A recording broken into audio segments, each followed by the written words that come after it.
April 27, 2025. Hello mga kadresya!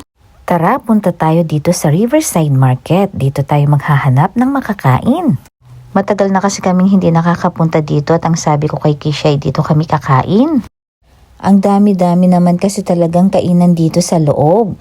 Kaya hindi mo na nga alam kung ano yung pipiliin mo para makain. Nariyan na yung iba't ibang klaseng mga dumplings. Meron ding iba't ibang klaseng steak dito kung gusto mo rin. May mga Vietnam, Cambodian at Thai food din dito. At para dun sa mahilig sa cheese, napakaraming pagpipilian dito. Pero dahil mahilig kami sa ramen, kaya hayan, dito kami umorder. Miso ramen pala ang aking kakainin. Dito sa labas kami kakain kasi parang ang sarap ng ambience dito. Hindi naman halatang masarap yung in-order kong ramen. Aba, ang darling ko, baka maubos mo naman yan.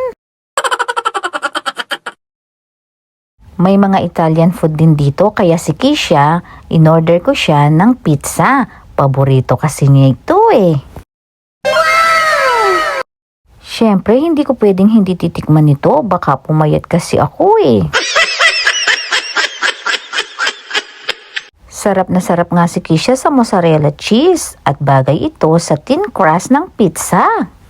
Naisipan din namang bumili ng fish and chips ng darling ko. Alam nyo bang dito sa New Zealand hindi pwedeng mawala ito? Ito kasi ang karaniwang pagkain nila dito. Fish fillet yan na may kasamang french fries pero ang tawag nila fish and chips. Paubos na rin naman ang ramen ko kaya tutulungan ko na naman sila. What? Hay nako, kaya huwag nang magtaka dyan kung bakit lumalaki ako. Ginagawa mo! Kayo din, baka magkaya ako dito sa sigal nito kapag hindi ako nakakain.